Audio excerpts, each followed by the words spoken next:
Thanks for being here. Another packed room. It's good to see. We'll begin with a scheduling update today. President Trump will commemorate the 24th anniversary of 9/11 on Thursday with a visit to the Pentagon Memorial in the morning, followed by an appearance at the New York Yankees game at Yankee Stadium in the Bronx on Thursday evening. Next week, as you all know, the President and the First Lady will depart for their historic state visit to the United Kingdom on Tuesday, and they return to Washington on Thursday. Today, I would like to address the tragedy that has not received nearly enough media attention, the brutal murder of Irina Zarutska. Here are the facts that many outlets have shamefully and intentionally failed to report until President Trump drew attention to it. On August 22nd, Irina Zarutska was stabbed to death on the rail system in Charlotte, North Carolina, by a savage career criminal. This is a public transportation system that many in the area use every single day to go to school and work. Irina was on the train that night traveling home from her job at a pizzeria, still in uniform from her shift. This beautiful, innocent 23-year-old young woman was a Ukrainian refugee who had recently fled her country for a chance at a safer life and a promising new beginning here in the United States of America. But tragically, a public transportation system in a major American city was more dangerous than the active war zone that she left. The President and the entire White House are praying for her family and friends during this unimaginably difficult time. But while we extend our thoughts and prayers, we must also seek justice for this crime and call attention to this heinous incident. Surveillance video of the killing was finally released to the public this past Friday. It shows the alleged killer, DeCarlos Brown Jr., pull out a knife, get up from his seat behind Irina, and prepare to thrust a blade into her neck before the released footage gets cut. This is pure evil on full display. The most enraging and unacceptable part of this story is that her death was entirely preventable. DeCarlos Brown never should have been on that train that night. In fact, he should have been behind bars. DeCarlos Brown has been charged with crimes no fewer than 14 times, dating back to 2011, including for armed robbery, felony larceny, breaking and entering, and shoplifting. Brown had previously served 5 years in prison for a robbery with a deadly weapon charge, and he had also forfeited bonds 3 different times, twice in 2014 and once in 2023. Despite all of this past documented criminal history, when Brown was arrested yet again in January of this past year, a Democrat judge, who I will add was a strong supporter of former Vice President Kamala Harris, released this insane criminal once again without requiring him to pay any bail. He simply had to sign a written promise to return for his court hearing. Think about how crazy it is to ask a career criminal, someone who by definition repeatedly breaks the law, to just sign a written promise and come back again another day. This is madness. This monster should have been locked up, and Irina should still be alive. But Democrat politicians, liberal judges, and weak prosecutors would rather virtue signal than lock up criminals and protect their communities. And perhaps most shamefully of all, the majority of the media, many outlets in this room, decided that her murder was not worth reporting on originally because it does not fit a preferred narrative. Many of the journalists in this room spilled plenty of ink trying to smear Daniel Penny for defending a subway car from a deranged lunatic in New York City, but none of those same reporters lift a finger to write stories about an actual murderer. Here is the truth that every American must know. Too many innocent people across the country continue to pay the price of the failed experiment known as cashless bail that has been championed by the Democrat Party for years. All the way back in 2020, North Carolina's then Democrat Governor Roy Cooper established a so-called task force for racial equity and criminal justice. Sounds nice, but it's not. That task force was co-authored by then Attorney General and current Democrat Governor Josh Stein.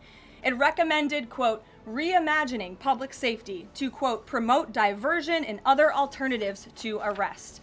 It also advised to de-emphasize some felony crimes, prioritize, quote, restorative justice, and eliminate cash bail. Democrats in North Carolina and nationwide are consumed with pushing a woke, soft-on-crime agenda, no matter how many innocent Americans suffer as a result. Instead of aggressively prosecuting and locking up violent criminals, the Democrat-backed cashless bail approach lets these criminals roam free in our country to offend again and again.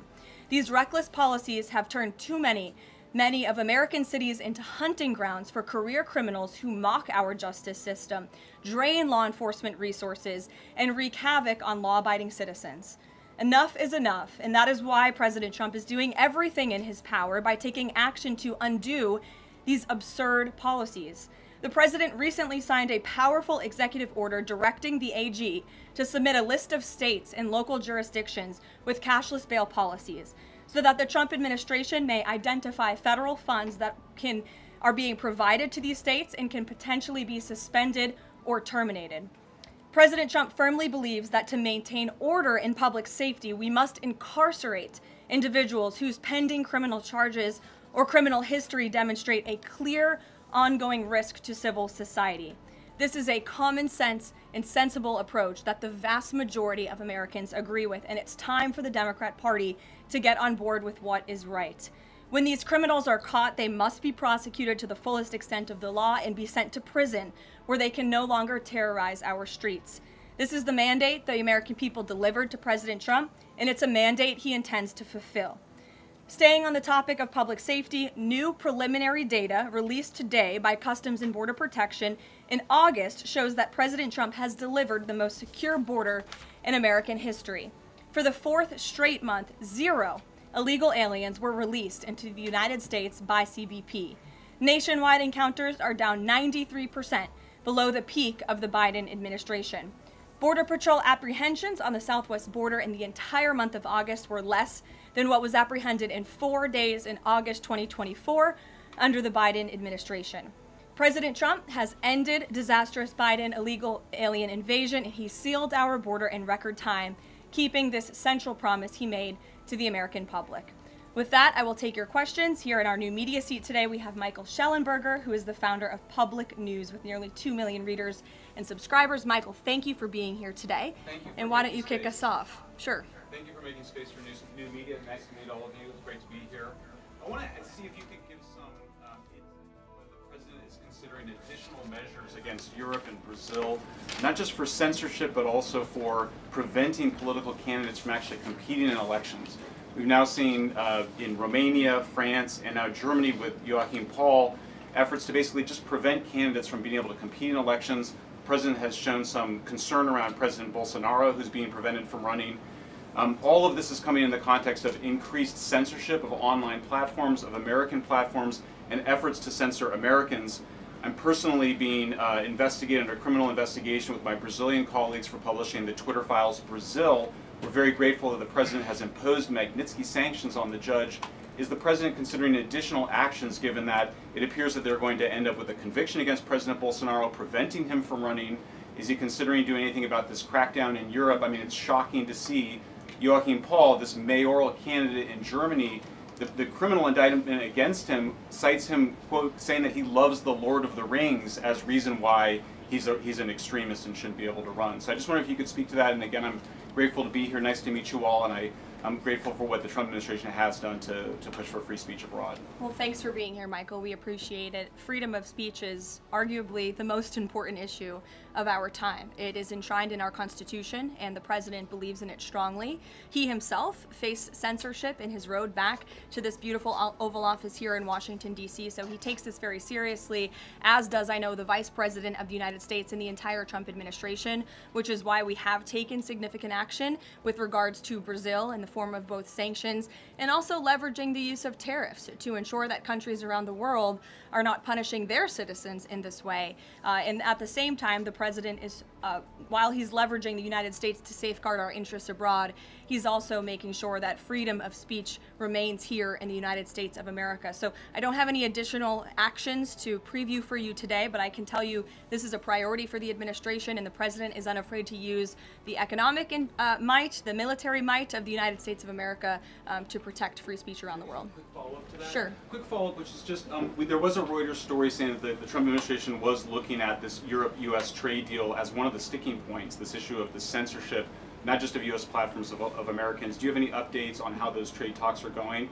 And I also wonder if the president is concerned about NATO membership. NATO membership requires that you be a democracy and you have free speech. Is it possible that some of these actions that we've seen in Romania, France, and Germany would disqualify those countries from being in NATO after this? I have not heard the president discuss NATO membership in regards to this issue in particular, but I have heard him discuss the issue of free speech and the importance of free speech with foreign leaders around the world, including the Prime Minister of the United Kingdom. When we were in Scotland, the president brought this up and how important it is for the Prime Minister to protect free speech in the UK and in various conversations with other world leaders. So he brings it up, and I think the entire world knows that this is a priority for the President of the United States. Gabe. Thank you, Caroline. Regarding the Israeli strike in Doha, how much time or how much of a heads up did the U.S. get, and does the president support the strike? Sure. Well, I have a statement to read for all of you with respect to the Israeli strike in Doha, and here it is. This morning, the Trump administration was notified by the United States military that as Israel was attacking Hamas, which very unfortunately was located in a section of Doha, the capital of Qatar. Unilaterally bombing inside Qatar, a sovereign nation and close ally of the United States that is working very hard and bravely taking risks with us to broker peace, does not advance Israel or America's goals. However, eliminating Hamas, who have profited off the misery of those living in Gaza, is a worthy goal. President Trump immediately directed Special Envoy Witkoff to inform the Qataris of the impending attack, which he did. The president views Qatar as a strong ally and friend of the United States and feels very badly about the location of this attack. President Trump wants all of the hostages in Gaza and the bodies of the dead released, and this war to end now. President Trump also spoke to Prime Minister Netanyahu after the attack. The Prime Minister told President Trump that he wants to make peace, and quickly. President Trump believes this unfortunate incident could serve as an opportunity for peace. The president also spoke to the Emir and Prime Minister of Qatar and thanked them for their support and friendship to our country. He assured them that such a thing will not happen again on their soil. And to be clear, the president disagrees with the location of the strike, and that he passed that along to Prime Minister Netanyahu. The president just confirmed that in the statement that I just read to you, which I spoke with him about before coming out here. Caroline, Jackie. Thank you, Caroline. So is the president upset with Netanyahu now? The president made his thoughts and concerns about this very clear, and he spoke again both to Prime Minister Netanyahu and also the Emir and the Prime Minister of Qatar after this attack. And the president has always made it very clear that he wants peace in the Middle East, just like he sought that and accomplished that in his first term.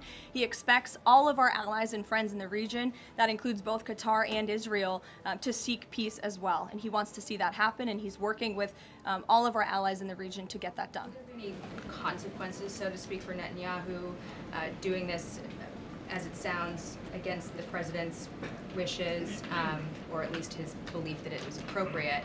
Is there going to be any directive from the president to Netanyahu in terms of what's allowed in the future? And also, is there any concern this could jeopardize the Abraham Accords?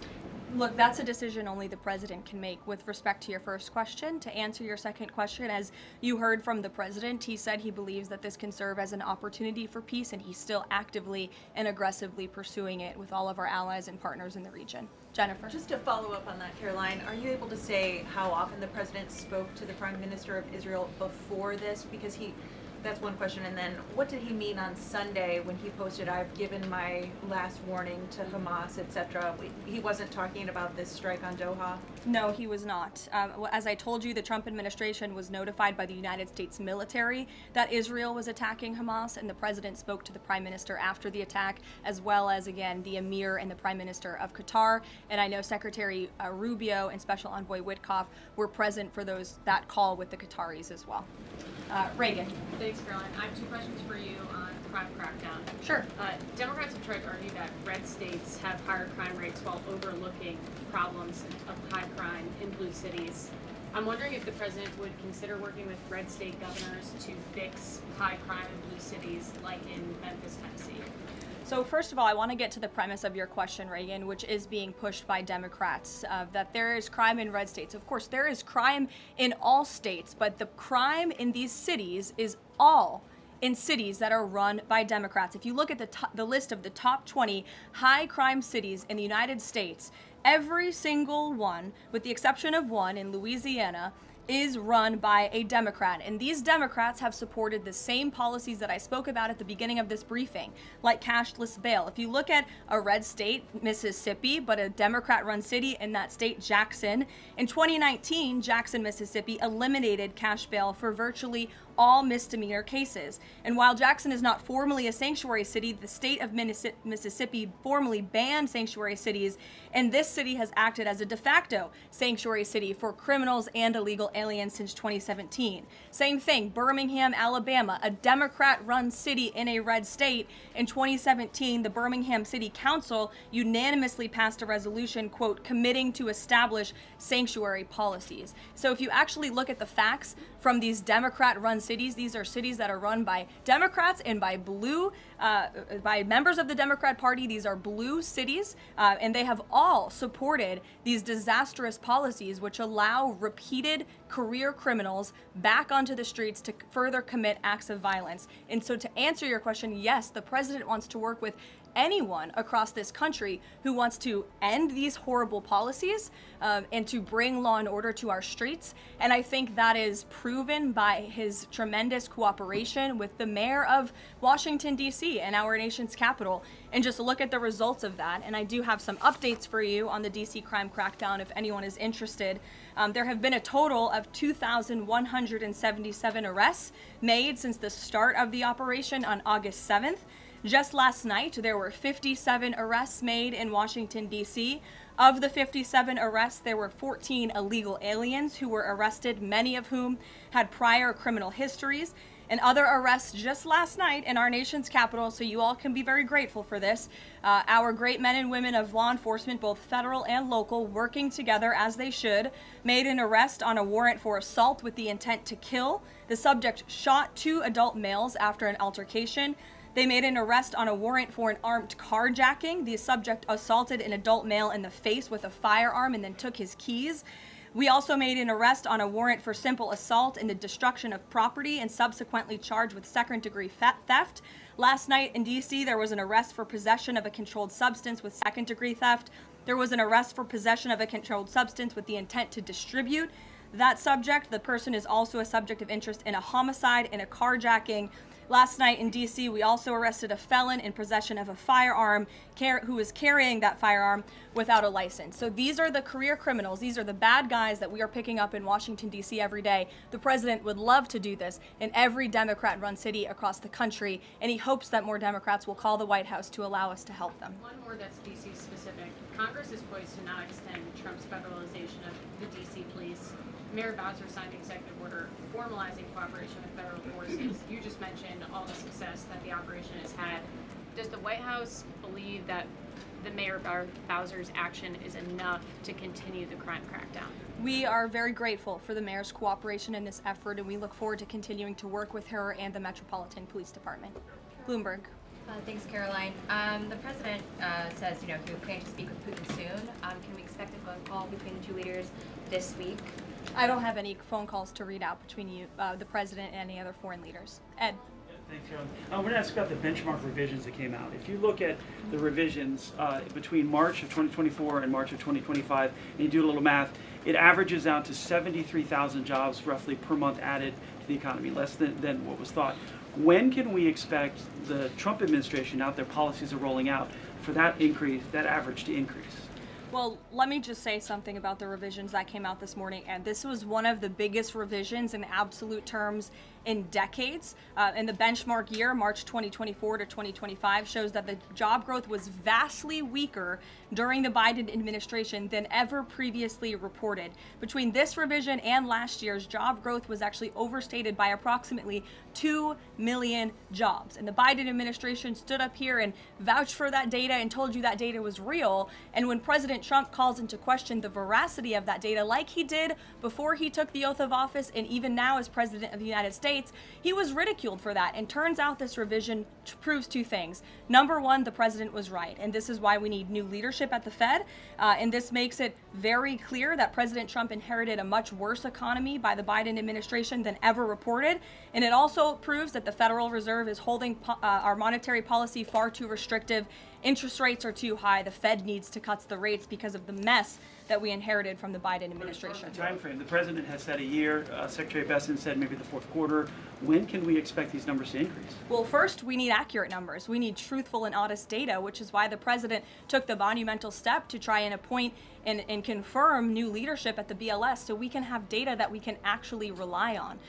And that's what the president is doing, and we hope that his nominee will soon be confirmed. Charlie. You addressed the crime of Irina Zarutska, and the president has done a lot to deliver justice for victims of crimes like that horrific stabbing. And the Epstein files are back in the news because a lot of Americans feel that that Jeffrey Epstein's victims never got justice. Does the president care about these victims? Do you think he can does he want to deliver more justice for them, and is he willing to meet with them? The president cares about victims of all crimes, and that's why Republicans in the Trump Department of Justice have done more in terms of transparency when it comes to the Epstein case than any prior administration. And why are the Democrats all of a sudden caring about this? It's because they are desperately trying to concoct a hoax to smear the President of the United States. We have seen this time and time again. Ro Khanna and all of these other Democrats, they could have cared about those victims 4 years ago. When Joe Biden was in office, they could have pushed for transparency then. Unfortunately, the Democrats are using victims as political pawns to try to smear and to push a hoax against the President of the United States.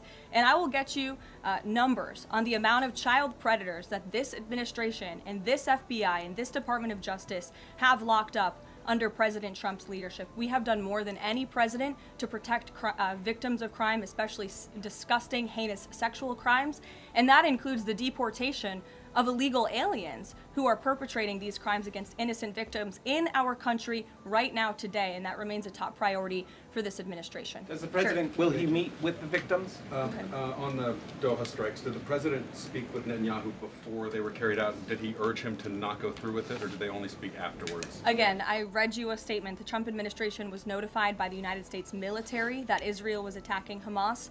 The president directed his special envoy Witkoff to immediately call the Qataris, and after the attack, he spoke to Prime Minister Netanyahu. One more. Behind you. Thank you. Go ahead. About the Epstein case, would the White House support a professional handwriting expert review of the document released yesterday to prove that it's not the president's signature?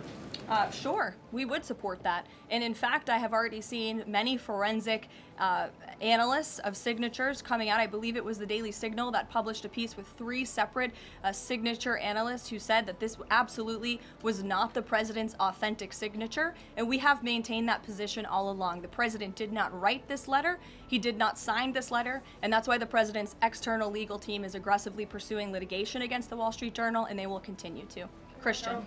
Thanks, Caroline. Following up on Ed, now that we have these revised jobs numbers, is the president concerned at all that price spikes, stemming from his tariffs through the end of the year might actually be driving the country towards a depression or a recession? What I'm asking is he committed to these policies now that we know how faulty the jobs data was? The president is committed to his policies because his policies are working, Christian. And there have been a lot of people fear-mongering about inflation in this room, but it just has not come to fruition. On a monthly basis, CPI inflation has now come in at or below the market's expectation for 6 consecutive months, every month that President Trump has been in office. Overall, inflation has run at a 1.9% average pace in the president's first 6 months in office. I would have told all of you that in January, you would not have believed me, but those are the facts and those are the numbers. And we also see many other positive signs in economic indicators like real GDP. In the second quarter, it was revised up to 3.3%. That beat the market's expectation.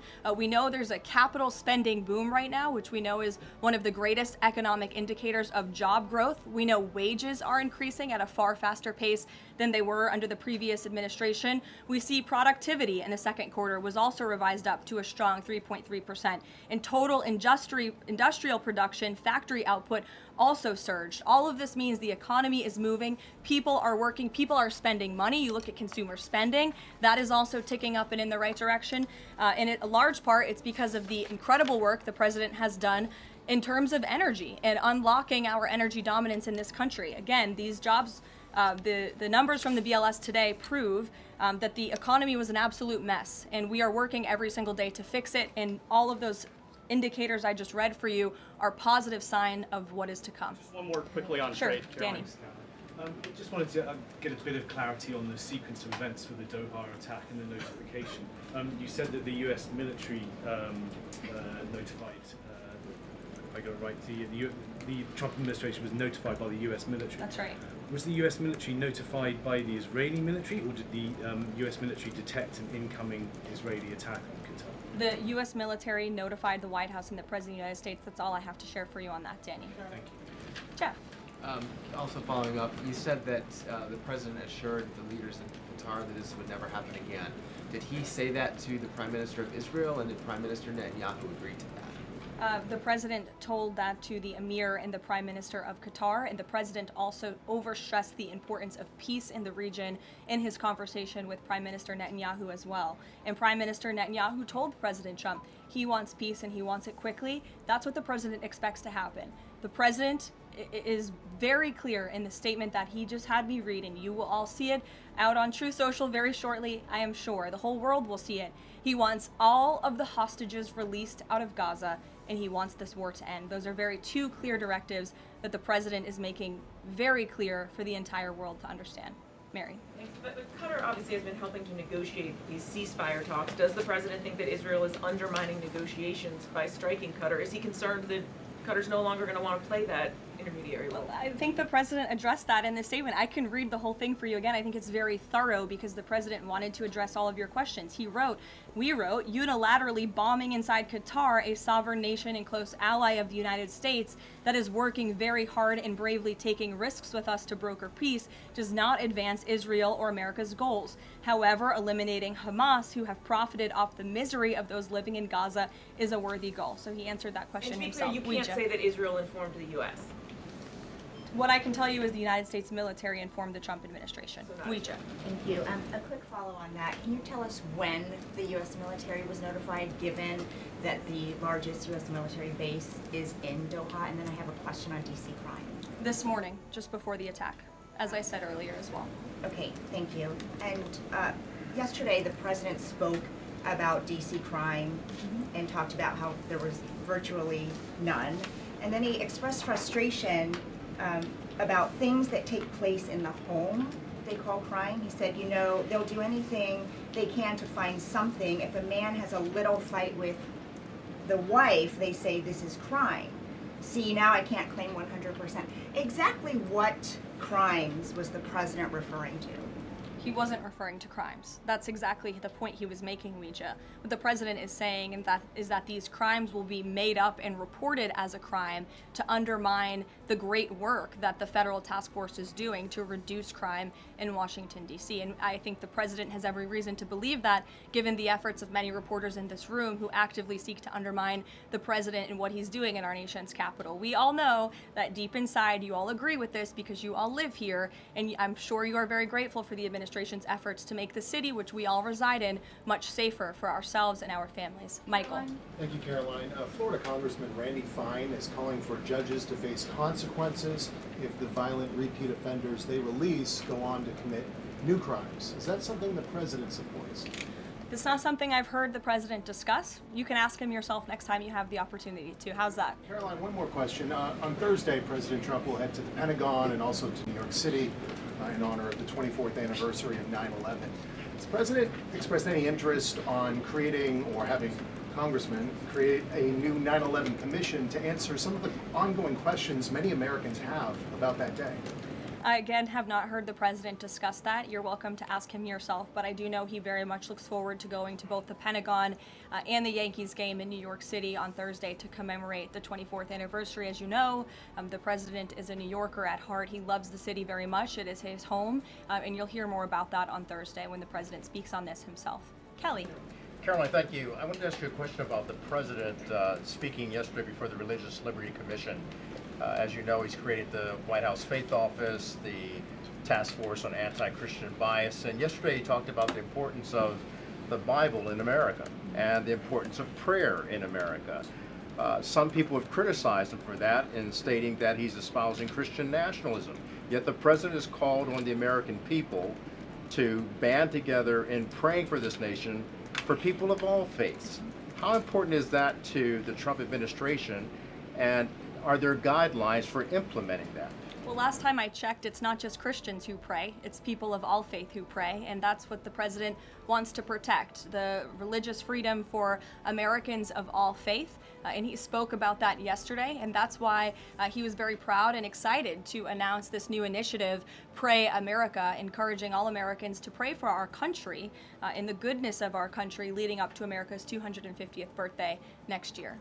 Why don't we take some from the sides? Elizabeth, go ahead. Thank you, Caroline. I have two questions. Sure. First, on prayer again. Is the Trump administration looking for the forthcoming prayer guidelines to challenge existing court precedent on the right to pray in public schools? Well, the president spoke about that yesterday, and some of the changes we are making to ensure that the religious liberties of America's students and our youth are respected in public schools. In fact, he had a young student and invited him on stage to share his story about how when this young boy spoke about biological and biblical truth in his classroom, he faced consequences for that, and how Americans of faith should not be facing consequences for expressing their religious freedom and their religious views. Not in any public school in America should that be happening. You heard the president talk about that yesterday. Sure. Caroline, thank you so much. Regarding Israel attacking Doha, beside a phone call, what was President Trump's involvement in the attack, if any? Look, I don't have anything more to read out for you on this other than the very lengthy and thorough statement that I have shared repeatedly now. Sure. Go ahead. Thank you. After the Supreme Court ruling yesterday on the ICE raids in Los Angeles, some particularly non-white U.S. citizens are saying that they're going to begin carrying their U.S. passports with them at all times. What is the White House's response to Americans who are concerned about being swept up, as others have been already, in these enforcement actions? They should not be concerned, because this administration is focused on the detention and deportation of illegal alien criminals who broke our nation's immigration laws. And the Supreme Court upheld the Trump administration's right to stop individuals in Los Angeles to briefly question them regarding their legal status, because the law allows this, and this has been the practice of the federal government for decades. And the Immigration and Nationality Act states that immigration officers can briefly stop an individual to question them about their immigration status if the officer has reasonable suspicion that the individual is illegally present in the United States. And reasonable suspicion is not just based on race, it's based on a totality of the circumstances to review. And I will tell you, I spoke to our border czar about this morning. When ICE goes out to conduct a targeted operation to deport illegal criminals from our community, they are doing so with intelligence, they are doing so with law enforcement sources, they are doing so in most cases with the backing of local law enforcement who know exactly where these illegal alien criminals and drug traffickers and drug dealers are hiding in plain sight in American communities. And the men and women of ICE are doing everything they can to not only follow the law, but to enforce the law. And it's about time that has happened, because we had 4 years of an administration who completely ignored and evaded our nation's very clear immigration laws, and the Supreme Court has reaffirmed that. Sure. Thanks, Caroline. One of the other documents released by the House Oversight Committee contained a photo of Jeffrey Epstein holding an oversized check that was made out to him in the check from the president for $22,000 for a fully depreciated woman. I wondered if the president has any recollection of that, or what you guys make of that photo that was included in those documents. Did you see the signature on that check? It is not Donald Trump's signature. It is absolutely not. The president did not sign that check. But does he recognize Jordan, the woman? go Caroline, ahead.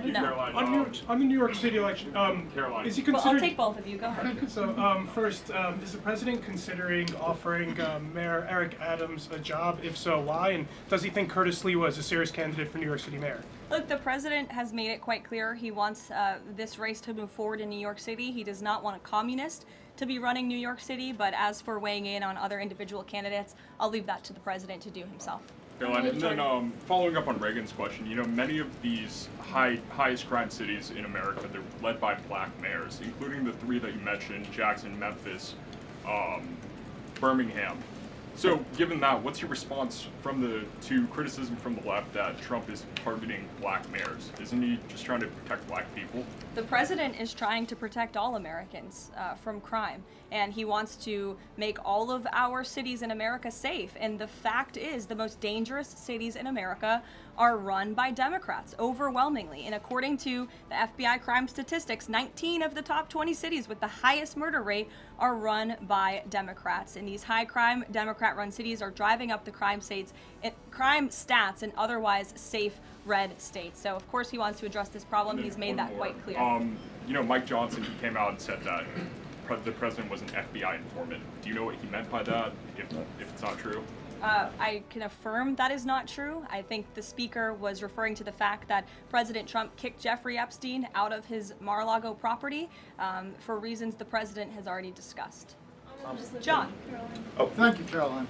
First of all, as a Washington, D.C. resident with my family, I just want to thank the administration for revitalizing safety here. In the last 3 weeks, it's been stunning. Well, I want to go to Virginia. All of a sudden, out of the blue, Winsome Sears has closed the gap on Abigail Spanberger. Got 4 issues. Coerced abortions in Fairfax County without telling mom or dad, no parents. Girls going in boys' bathrooms on film, right? 2 of the young fellows get suspended for complaining about it. Virginia Beach man, an innocent man, is now died in a car crash by a drunk illegal going on the other side of the road. And now you got Spanberger's got these racist signs. When are we going to get the president to make an official endorsement of Winsome Sears and maybe come and campaign in West Virginia? Well, as you know, I'm very limited in what I can talk about when it comes to political endorsements in future elections from this government podium.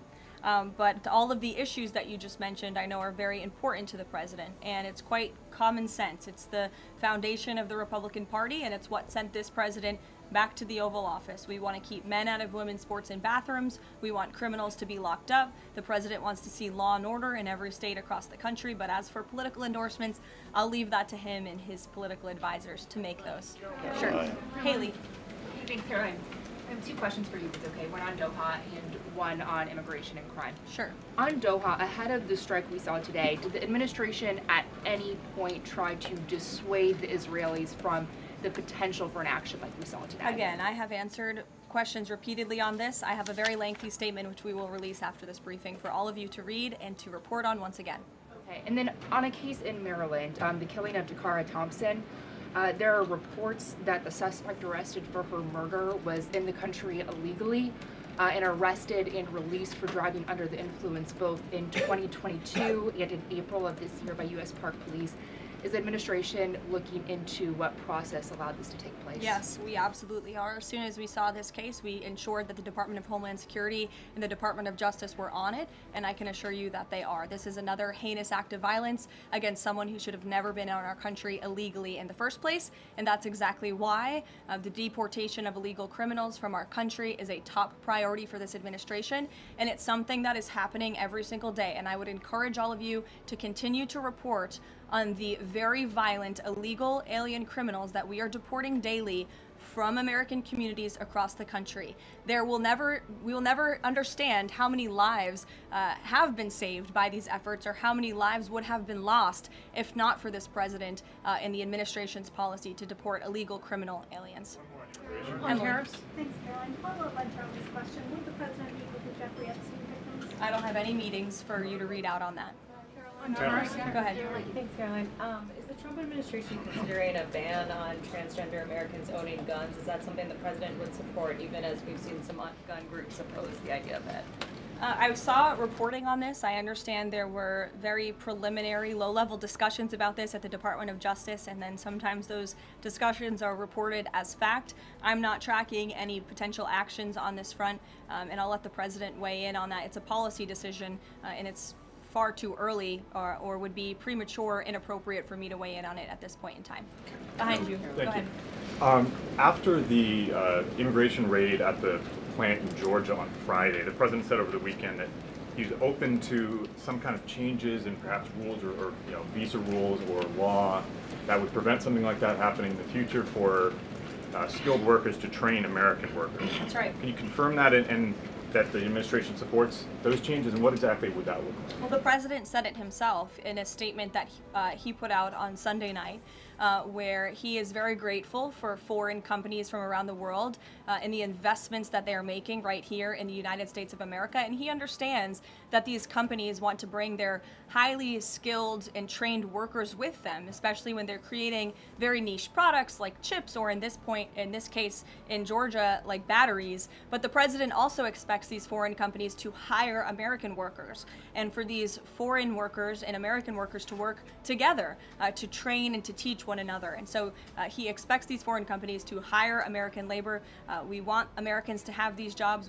Americans need these jobs, but he also understands the need for these companies to bring over their workers who already have these skills. So I think it's a very what those changes might be? I think it's a very nuanced and responsible and sensible approach for the president to take. And I know that the Department of Homeland Security and the Department of Commerce are working on this matter together. I would defer you to them for any further action on this front. Caroline, thank you. I want to follow up on something you said. You said the Epstein documents are a hoax that Democrats are perpetrating against the president.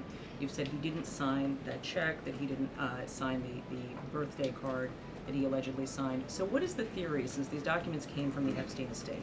Who is I guess in your view, faking these documents? I did not say the documents are a hoax. I said the entire narrative surrounding Jeffrey Epstein right now that is absorbing many of the liberal cable channels on television is a hoax that is being perpetuated by opportunistic Democrats like Ro Khanna and the others whom you saw on that press conference outside of Capitol Hill, who are trying to push this hoax against the President of the United States. What exactly is the hoax? I'm just trying to understand what's fake. What's fake is not the The documents. hoax is the Democrats pretending to care about victims of crime when they do not care about victims of crime, when they have done nothing to solve crimes, when they have done nothing to lock up child pedophiles and child rapists across the country, and when they are now using victims as political props to try and, again, smear the President of the United States and drag on this bad story about him. It is a distraction. The Democrats view this story as nothing more than an attempt to distract from the accomplishments and the achievements of this administration.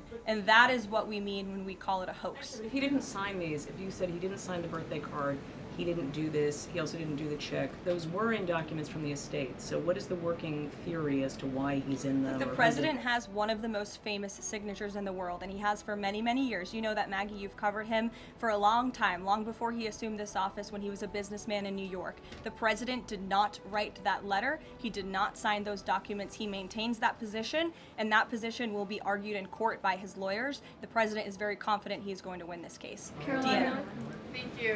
Is the president planning to meet with Eric Adams in New York, maybe at the Yankees game? And has he personally talked to him about the race? I am not tracking any meeting with Mayor Adams at this time, but if that happens, I'm sure the New York Post will be one of the first people to know about it. I'll take a couple more questions. Why don't we go to the back? Tom Dempsey with News Nation. Regarding the growing U.S. military News presence, Nation, all the way in the back. regarding the U.S. military, the growing U.S. military presence in the Caribbean, when asked directly about possible future military action, President Trump responded, "You're going to find out." What can the U.S. public expect of that situation moving forward, and what sort of ongoing threat does Trendeo Agra present? I think it would be very unwise of me to preview what the president meant from this podium. But I think with the heart of what the president was saying, I know what the heart of what the president was saying and this administration believes, is that the regime in Venezuela is illegitimate. And it is unacceptable to this president and this administration to traffic illegal, deadly drugs into the United States of America. And that's why the president and the administration took very strong action against a boat and 11 narco-terrorists in international waters, as you all saw. I think that sends a very strong message to drug traffickers around the world. The president will not tolerate it, and the amount of drugs on that boat represents the lives of thousands of Americans that could have been killed by that deadly poison, and we're not going to allow that deadly poison to come into our country. The president will be signing a proclamation in the Oval Office later this afternoon, and we will see you all later. Thank you.